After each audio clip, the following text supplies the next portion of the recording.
Hey my dudes, my name is Cecilia and welcome to my kitchen here in Stockholm, Sweden. Today we are making Swedish pancakes. Or as they're called in Swedish, pannkakor, which is literally just pancakes. It's the same word but in a Swedish accent and with a Swedish plural ending. I thought that was funny. Anyways, these are super easy to make and they're very delicious. Why would I bring you guys a recipe if I didn't think that they were delicious? They are incredibly thin and light, and you're gonna look at them and be like, but Cecilia, what is the difference between a French crepe and a Swedish pancake? To which I have to tell you, not much of a difference, to be honest. Don't tell a Swede that. I'm sure there'll be an uproar in my comments. They're very, very similar. I would say, however, a Swedish pancake is almost lighter and maybe even milkier, thinner than the crepes I have experienced. They're very similar, very thin, very delicious pancakes. And instead of me rambling on and on about how delicious they are, let me just show you how to make them because it's really super easy. Let's go. Into a bowl, pour 300 grams of milk and add in 1 egg. Whisk together, then throw in 130 grams of flour and a pinch of salt. Whisk together. When making pancakes, I like to have my station all set up. And if you're a pancake making expert, maybe this is redundant for you, but this is for the newbies, the people who have never made Swedish pancakes or any type of pancake before. You got your non-stick pan and your spatula. I have butter here because I always like to put more butter in the pan between each round of pancakes.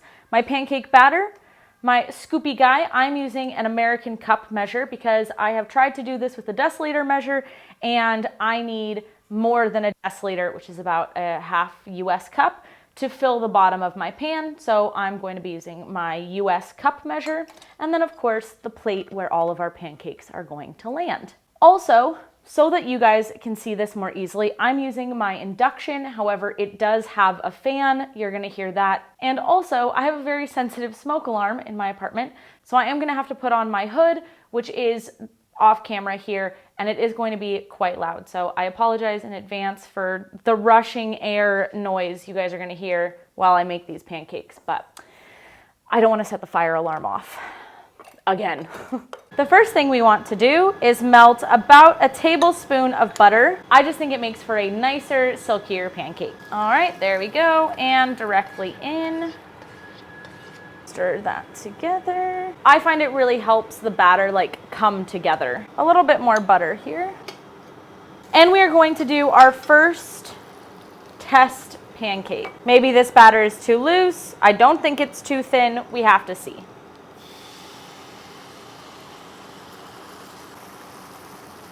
You want to wait until it's no longer white and shiny on top. This shouldn't take too long.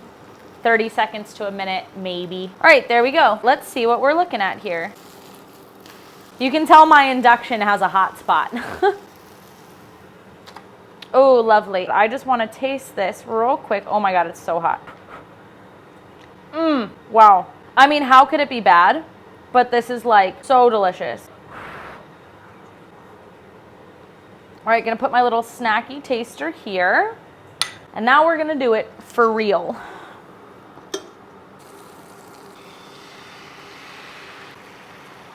That was maybe just like a tablespoon or two too heavy of a pour. It's gonna be fine anyways, but you want it to be real thin, or at least I want it to be real thin. You can do whatever you want. So it's definitely dull. We're gonna try to flip it here. The key to flipping these is confidence. You just gotta, and if it folds over on itself or it rips or it tears, it's fine. As this comes off the pan, I'm gonna try to flip it, make a nice little curvy guy like that. Cute, cute, cute. Kind of did it, kind of messed up, that's fine. More butter. Now I have this on like the second to hottest setting. It is super hot because I want to be able to get a little bit of color on there, but just a little bit, not a lot. And flip. All right, come on. I went rogue a little bit there at the end. Making these pancakes is also not as stressful as I'm making it look right now. I'm just stressed because this is not under the fan and I'm so worried about smoking out my apartment. Time to flip. And again, we just, with confidence, got a little dark there. It's fine. All right, well.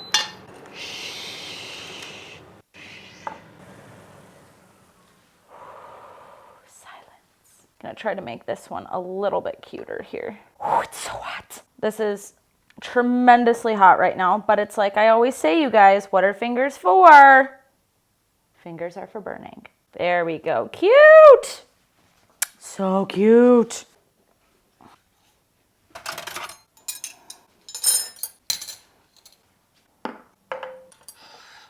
Swedes usually like to eat their pancakes with jam and then sometimes whipped cream. So I have some softly whipped cream here along with a jar of sour cherry jam that I got from my boyfriend's mom. So thank you, Anna. Look how beautiful that is. Oh, moment of truth. We already know it's delicious. Now I just gotta eat it with everything. And I know it's gonna be tasty. Like, how could it not be? That's the good stuff, man. These are so delicious. They're so easy to make. And this recipe can be doubled, tripled, quadrupled. Make it times 100, whatever you need it for. Thank you guys so much for watching. If you like this week's episode, then please like, comment, subscribe. And I have the recipe and a link down below in the description. And I hope that you have a great week and that I'll see you next week. Hejdå! Oh my gosh. Wow, the stress in my body for having to try to take a picture of that whipped cream before it melts is insane right now, in case anyone was wondering.